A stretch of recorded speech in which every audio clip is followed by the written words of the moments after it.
Salut à toutes et à tous. Aujourd'hui, on part en voyage dans le temps pour explorer la pensée d'un géant de la philosophie moderne, René Descartes. Connu pour son fameux « je pense », donc je suis, Descartes a révolutionné notre manière de douter et de raisonner. Dans cette vidéo, on va décrypter ses théories, comprendre ses méthodes et voir comment ses idées continuent d'influencer notre monde. Alors installez-vous confortablement, et c'est parti pour un moment de réflexion éclairée. Pour mieux entrer dans notre sujet, nous allons d'abord voir qui était René Descartes. Né en 1596 dans une famille de la petite noblesse française, Descartes a vécu à une époque de grands bouleversements intellectuels et culturels. Ce penseur aux multiples talents n'était pas seulement un philosophe, mais aussi un mathématicien et un scientifique. Sa curiosité insatiable le poussa à remettre en question les certitudes de son époque, ouvrant ainsi la voie à la philosophie moderne. Ensuite parlons du doute méthodique et la quête de la certitude. La méthode cartésienne repose sur une démarche radicale, le doute méthodique. Descartes se demandait comment être certain de quoi que ce soit. Il a donc choisi de remettre en question toutes ses connaissances, jusqu'à retrouver ce qui était absolument indubitable. C'est ainsi qu'il arrive à poser le fondement de sa philosophie avec le fameux « je pense », donc je suis, cogito. Un point de départ inébranlable dans un océan de doute. Cette approche, à la fois audacieuse et rigoureuse, permet de reconstruire progressivement un savoir qui ne repose que sur des certitudes éprouvées par le doute lui-même.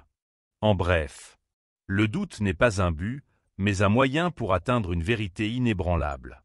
C'est la clé de voûte de la philosophie moderne, je ne sais rien, sauf que je suis là pour le dire. Maintenant intéressons-nous ensemble du dualisme cartésien. Un autre concept central chez Descartes est le dualisme, c'est-à-dire la séparation entre l'esprit et le corps. Pour lui, le res cogitant, la chose pensante, est distinct du res extensa, la chose étendue, c'est-à-dire le monde matériel. Ce point de vue a profondément marqué la philosophie occidentale en posant les bases de la réflexion sur la nature de la conscience et sur la relation entre mental et physique. Même si cette vision a suscité de nombreux débats et critiques, elle demeure un pilier pour comprendre la complexité de l'être humain. En résumé, le dualisme cartésien sépare radicalement corps et esprit. Une idée révolutionnaire, mais qui laisse la science en mode explain. Et en avant-dernier lieu, parlons de ses contributions aux mathématiques et à la science. Descartes n'était pas seulement un philosophe. Il a également apporté des contributions majeures aux mathématiques, notamment avec la création de la géométrie analytique.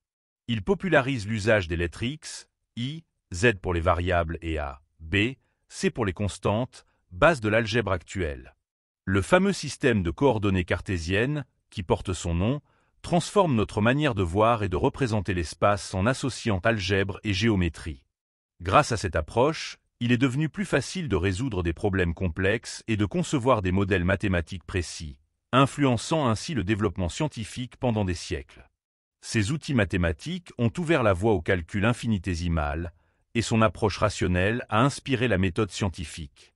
Même ces erreurs ont stimulé les débats, poussant la physique moderne à se dépasser. Enfin, terminons par l'héritage et la portée de la philosophie de Descartes. Alors, pourquoi parler de Descartes aujourd'hui? Parce que son esprit d'analyse et son exigence de clarté dans le raisonnement restent d'actualité. Dans un monde où l'information est souvent surabondante et parfois trompeuse, le doute méthodique nous invite à questionner, à vérifier et à ne jamais prendre les choses pour acquises sans réflexion. Plus qu'un simple philosophe, Descartes est devenu un symbole de la recherche de vérité, une source d'inspiration pour ceux qui souhaitent aborder les problèmes complexes avec rigueur tout en gardant une approche humaine et créative. Pour résumer, René Descartes nous montre que douter est une force, non une faiblesse. En déconstruisant nos certitudes, nous pouvons reconstruire un savoir solide et authentique. J'espère que cette plongée dans la pensée cartésienne vous aura inspiré à explorer, à remettre en question et à construire votre propre chemin de réflexion. Si cette vidéo vous a plu, n'oubliez pas de lâcher un pouce bleu, de partager et de vous abonner pour ne pas rater nos prochaines explorations philosophiques. Laissez vos commentaires ci-dessous.